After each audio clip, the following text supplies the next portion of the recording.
the Hilula of our grandfather, Rabbi Moshe Aharon Pinto. Rabbi Moshe Aharon Pinto was a holy of holies. He was pure and clean.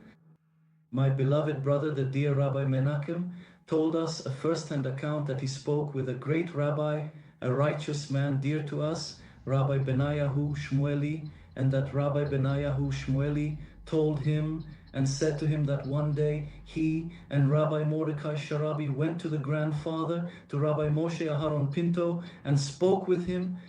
And Rabbi Mordecai Sharabi told Rabbi Moshe Aharon Pinto some insight from the Holy Zohar on a certain Torah portion, not a portion that was read that Sabbath, but a certain portion.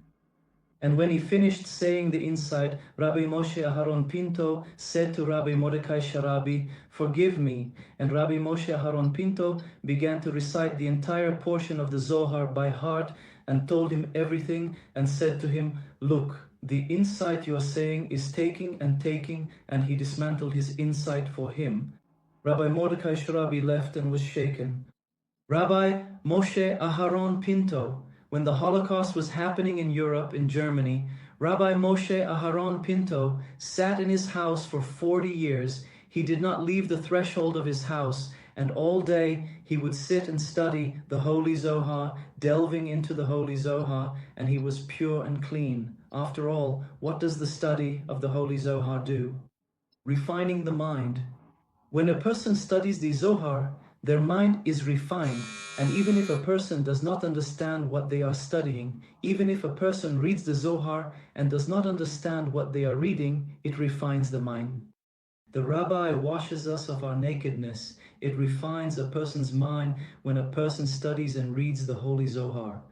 Rabbi Moshe was a man of immense miracles. He possessed the power of great salvation. When the French arrived in Morocco and began to rule, the Enlightenment started to enter. People began reading books that arrived from Europe, from Germany. The Alliance arrived, and the Enlightenment began. Rabbi Moshe wanted people to remain innocent, so that all sorts of disappointing ideas and all sorts of opinions that were neither Torah-based nor innocent would not enter their minds. What did Rabbi Moshe do? He took one of the city's judges and told him, "Sit down and write all the stories of the righteous about Rabbi Chaim Pinto, and we will print this book."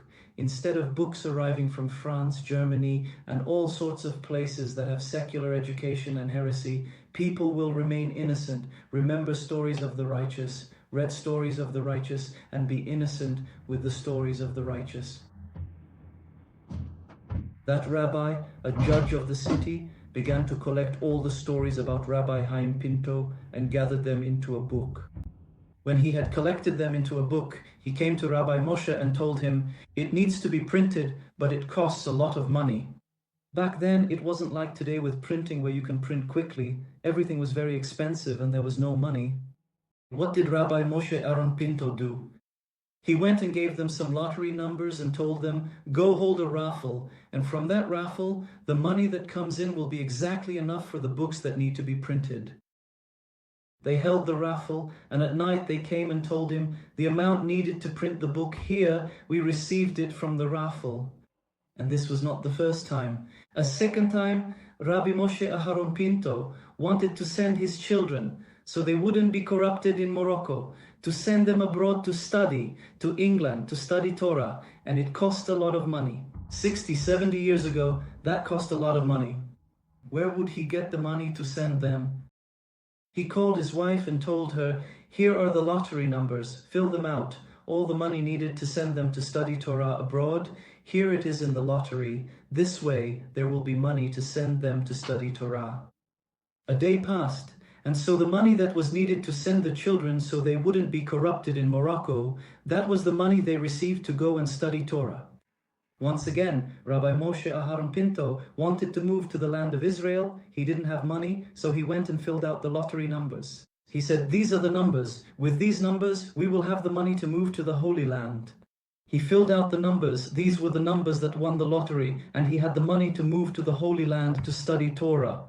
Rabbi Moshe Aharon Pinto was pure and clean, holy and sanctified, a great God-fearing man with simplicity, humility, and modesty.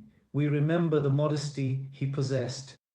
We remember when he would enter to see the other grandfather, Baba Meir. Baba Meir would stand up in his honor. They asked Baba Meir, "Great figures visit you, yet you do not stand for anyone." He replied, "The innocence Rabbi Moshe Pinto possesses brings him to the highest place, one impossible to grasp. There is no way to comprehend the power of his innocence." May the merit of Rabbi Moshe Aharon Pinto, whose Hilula is tonight, protect us all, and may we be blessed with God's salvation, joy, and heavenly assistance.